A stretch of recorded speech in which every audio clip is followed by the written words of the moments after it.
When Kevin Feige stood up in front of the fans at Hall H in San Diego Comic-Con and made the big announcement that Robert Downey Jr. was returning to the MCU, but not to play the iconic role of Iron Man, instead to play Doctor Doom, they were hoping for a massive reaction. That's exactly what they got because, quite frankly, they needed something to get people invested and interested in the future of the Marvel Cinematic Universe after all the dog shit that we've seen.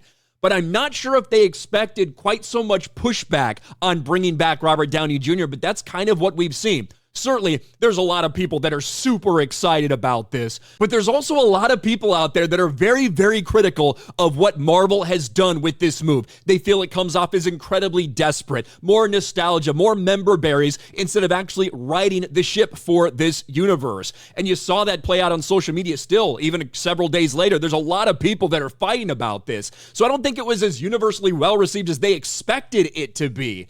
And now we're learning a little more about the deals that had to be made by Marvel to get Robert Downey Jr. and the Russo brothers back. And I think desperate is the appropriate word to use. Behind Robert Downey Jr. and the Russo brothers, Mega Avengers Paydays. The money that we're talking about, we knew, of course, they were going to back a Brinks truck up. We knew it was going to be a lot of money. This amount of money seems insane right now. After a bruising year, Marvel's returning to the very things that worked in the past. That means reuniting with franchise crown jewel Robert Downey Jr. as well as the Russo brothers, who directed the two most successful movies for the studio with Infinity War and Endgame. But bringing back key members of the old gang won't come cheap. Sources say Marvel is plunking down $80 million for Anthony and Joe Russo to direct Doomsday and Secret Wars. So that's $80 million for two movies. Robert Downey Jr. is getting paid reportedly significantly more than that for his return to the MCU. And that also includes some kind of crazy things in terms of security, in terms of flights, in terms of an entire compound, wherever he's on set. He was probably able to demand whatever he wanted because that's how desperate they were to get him back. Now, as I've said multiple times, I'm not as down on this necessarily as some people are. I do think it's a desperate move. I feel like they really know they fucked up and they need to course correct. I don't know if this is the right way to do it.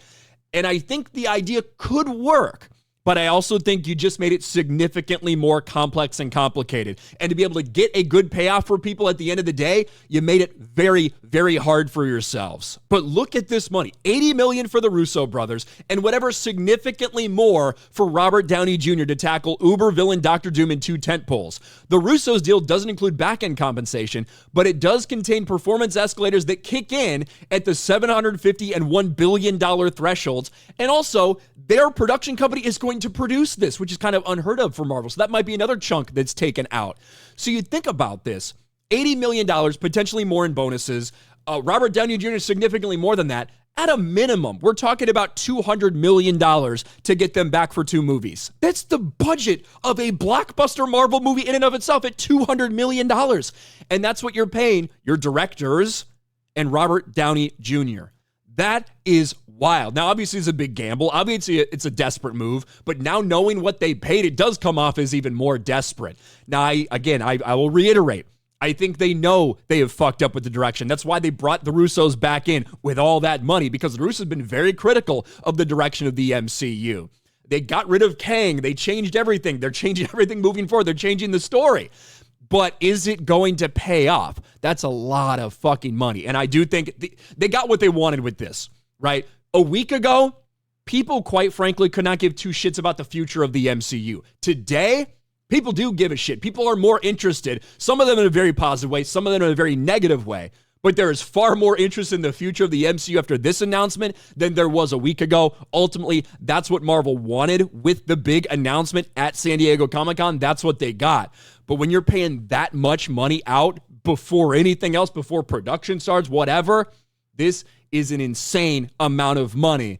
And they're going to have a lot of work to do to be able to recoup that. Even if this thing is a massive hit, when you're paying that type of money out to just the three people involved in this, going to make it very, very hard to have a truly massively successful, profitable movie when you start off that way.